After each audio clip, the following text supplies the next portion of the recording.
এই ছেলেটি ঘুম থেকে উঠে দেখল যে সে একটি অজানা জায়গায় এসে পড়েছে, যেখানে চারদিকে উঁচু উঁচু দেয়াল দিয়ে আটকানো ছিল, যেখান থেকে পালানো প্রায় অসম্ভব। আর এই জায়গাটির নাম ছিল দ্য মেইজ। আর এখানে যারা থাকতো তারা কেউই জানে না যে বাইরের পৃথিবীতে কি হচ্ছে, কারণ তাদেরকে এখানে পাঠানোর আগে তাদের সবার স্মৃতি মুছে দেওয়া হয়েছে। সেখানে প্রতিদিন ওই দেয়ালের মাঝে একটি দরজা খুলে যায়, আর তারা ঢুকে পড়ে এক বিশাল বড় মেজের মধ্যে, যেটা একটা গোলকধাঁধা ছিল।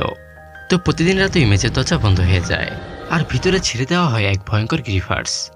আর কেউ যদি ওখানে আটকা পড়ে এবং রাত হওয়ার আগে ওখান থেকে বাইরে বেরোতে না পারে, তাহলে ওই গ্রিফার্স তাদেরকে মেরে ফেলত।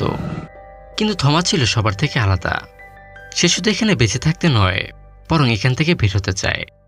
তো থমাস ধীরে ধীরে বুঝতে পারে যে এই সবকিছু হচ্ছে এক ভয়ঙ্কর পরীক্ষা, যেটা একটা রহস্যময় সংস্থা উইকে তাদের উপর চালাচ্ছে। আর এরপর ওই লিফটে প্রথমবারের মতো একটি মেয়েকে পাঠানো হয়, যার নাম হচ্ছে টেরেসা। আর তার হাতে একটি কাগজে লেখা ছিল যে she is the last one. আর এতে সবাই ভয় পেয়ে যায়, কারণ এরপর থেকে মেজের নিয়ম বদলে যেতে থাকে। কিন্তু থমাস নিজের সাহস আর বুদ্ধি দিয়ে ওই মেজ থেকে বের হওয়ার পথ খুঁজে বের করে, আর তার বেঁচে যাওয়া সাথীদেরকে নিয়ে সেখান থেকে বাইরের পৃথিবীতে বেরিয়ে আসে। তো তাদের এই বেরিয়ে আসাটা কি সত্যিই তাদের মুক্তি ছিল, নাকি এটা ছিল আরও এক ভয়ঙ্কর পরীক্ষার শুরু, সেটি পার্ট 2 তে এক্সপ্লেনেশন করা হবে। তো এর সেকেন্ড পার্টটি দেখতে চাইলে চ্যানেলটি সাবস্ক্রাইব করে পাশেই থেকো।